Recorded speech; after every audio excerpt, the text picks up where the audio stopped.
আমার নবী বিশ্ব নবী দুইটি কথা বললেন। এক নম্বর কথা কিতাব আল্লাহ, আল্লাহর কিতাব। এক নম্বর কি? জি, এক নম্বর আল্লাহর কিতাব, তার নাম কুরআন, আল কুরআন। দুই নম্বর ও সুন্নাত রাসূলি। আমার নবী বিশ্ব নবী যত জায়গাতে মানার কথা বলেছেন সব জায়গাতে বলেছেন ও সুন্নাত রাসূলি, মান আহাব্বা সুন্নতি। আল্লাহর নবী বিশ্ব নবী সব জায়গাতে বলেছেন সুন্নতের কথা। জোরে বলেন কিসের কথা? ও শায়েখরা, সকল মুসলমানদের উদ্দেশ্যে বলতে চাই, পৃথিবীর জমিনে কোনো মুসলমান, নন মুসলমান, কাফের, বেঈমান যত প্রকারের মানুষ আছে, কেউ একটাও দলিল দেখাতে পারবেন না যে আমার নবী বলেছেন তোমরা কোরআন এবং সহিহ হাদিস মানো। এই কথা কেউ বলতে পারবে না। নবীজি সব জায়গাতে বলেছেন কিতাব আল্লাহ, আল্লাহর কিতাব, এবং সুন্নাত রাসূলি, আল্লাহর নবী বিশ্ব নবীর সুন্নাহের কথা বলেছে। কুল ইন কুনতুম তুহিব্বুনাল্লাহা ফাত্তাবিউনি ইউহিব্বুকুমুল্লাহ। বুঝে থাকলে বলুন আল্লাহু আকবার। আল্লাহ পাক রব্বুল আলামিন বলেন, আমি আল্লাহকে যদি পেতে যাও তাহলে আমার নবী বিশ্ব নবীর আদর্শকে তোমরা গ্রহণ করো। আল্লাহু আকবার। কার আদর্শ? বর্তমানে আমরা নবীর আদর্শ বাদ দিয়ে আমরা দুনিয়ার মানুষ, দুনিয়ার নেতা নেত্রী, আমরা তাদের আদর্শকে গ্রহণ করেছি। আমরা এই চিন্তা করি না আমার নবী কিভাবে চলেছেন, কিভাবে কথা বলেছেন, আমার নবী বিশ্ব নবী কিভাবে কথা বলেছেন, আমার নবীর আদর্শ কেমন ছিল, আমার নবীর চাহনি কেমন ছিল, আমার নবীর হাসি কেমন ছিল, আমার নবী বিশ্ব নবীর আচার ব্যবহার কেমন ছিল, আমার নবী বিশ্ব নবী আত্মীয়তার সাথে কেমন ব্যবহার করেছেন। এমনও দুনিয়ার জমিনে মানুষ আছে নিজের আপন ভাইয়ের সাথে সম্পর্ক না। আপনাদের এলাকার মানুষ ভালো, সবাই সম্পর্ক রাখে।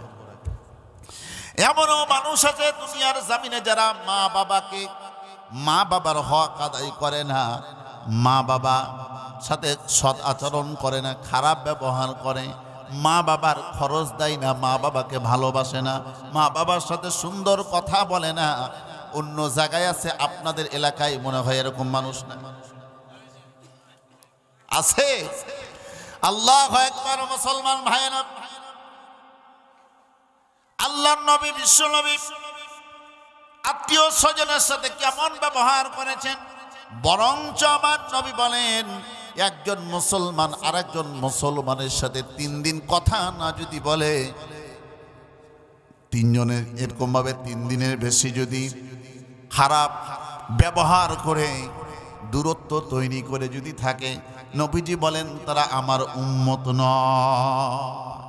এটাও সহিহ হাদিস। ও মুসলমান ভাইরা, আপনাদেরকে বলতে চাই আত্মীয়তার হক আদায় আমরা করব কি করব না? কারণ কি আমরা করব কেন? কারণ আমাদের মরতে হবে, মরার আগে আমাদের সোজা হইতে হবে না, মরার পরে সোজা হবে। এরকমও মানুষ পেয়েছি, জালেম সরকারের আমলে এমনও মানুষ পেয়েছি, মাহফিলে গেছি, বলছে হুজুর, এই জেলার কথা বলছি, ভোলাহাটে গেছি, বজ্রাটাক জায়গার নাম শুনছেন? মাহফিল কমিটি গত বছরে আমাকে বলতেছে হুজুর মাটির ওপরের ওয়াজ করা যাবে না, মাটির নিচের ওয়াজ করতে হবে। আমি চিন্তা করলাম শুধু মাটির নিচের ওয়াজ করবো, তার মানে কি? কয় হুজুর মরার ওয়াজ করেন, দুনিয়ার ওয়াজ করা যাবে না, আসমানের উপরের ওয়াজ আর মাটির নিচের ওয়াজ। আমি বললাম ভাইজান, একটা মানুষ মারা গেছে, মরার পরে তার ওয়াজ করে লাভ কি? কথা কন না কেন? লাভ আছে? মরা মানুষের ওয়াজ করে লাভ নাই।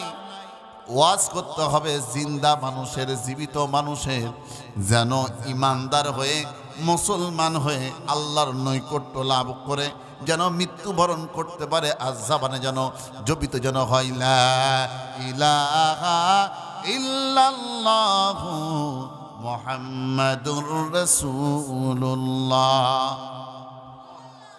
সাল্লাল্লাহু আলাইহি ওয়াসাল্লাম।